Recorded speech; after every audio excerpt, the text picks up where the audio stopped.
لە مەودووە هەر کەسێک بێوێت فەریزەی حەج بکات دەتانی لە ماڵەکەی خۆی لە ڕێ مۆبایلی خۆی ناوەکانی خۆیان تۆمار بکەن و هەروەها وەڵامەکەشی لە ڕێی تیرروپشکی ئەلکترۆنیەوە بۆ دەگەڕێتەوە.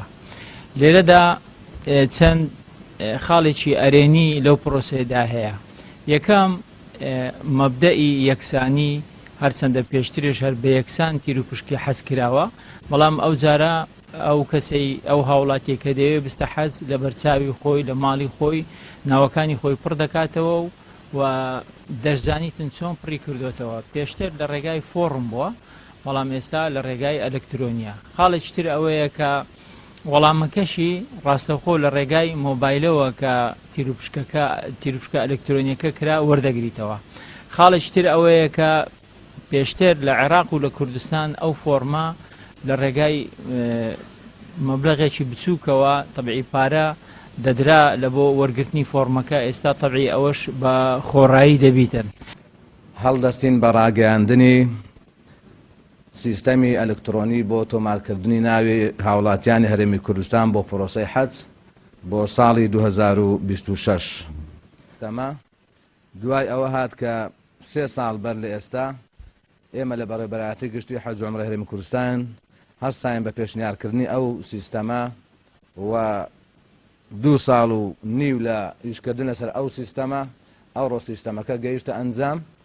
نەتیجەکەی وا دەبینین ئەمڕۆ بە ئامادەبوونی تۆمارکردنی ناوی هاوڵاتیان لەو سیستەمە ڕادەگەێنین. لە ئەمڕۆوە کە دەکاتە 10/8 سیستەمەکە دەکەویتە کار. هەر هاوڵاتیەک لە هەر شوێنێکی کوردستان بی دەتوانێت ناوی خۆی لەو سیستەمە تۆمار بکات و ماوەکەشی بۆ ماوەی 4 ڕۆژ دەبیت، یعنی تا 29 هاوڵاتیان دەتوانن خۆیان تۆمار بکەن.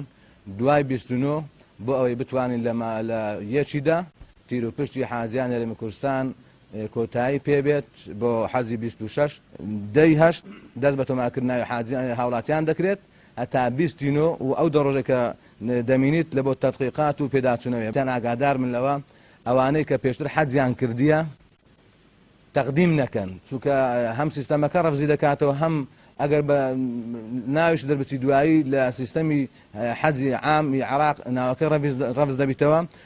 ئەو ناوانەی کە ساڵانی پێشتر نووسرا بوون 2017 2023 ئەو ناوانە لەگەڵ ئەو سیستەمە سەفر بیتەوە، یعنی هیچ هاوڵاتیەک بەتەمای ئەوەنەی بڵێ من 2017 ناوی خۆم نووسیە یان 2023 ناوم نووسرایە لەو سیستەمە ناوەکە نییە. لۆیە هەموو ئەوانەی کە پێشتر ناویان نووسیە و ناویان دەرنەچووە دەبێت ئەو ساڵ جارێشتر لە نوێوە ناوی خۆیان تۆمار بکەنەوە بۆ ئەوەی شانسی ئەویان هەبیت بپاڵێورێن بۆ ئەوەی بچنە تیرروپشکەکە.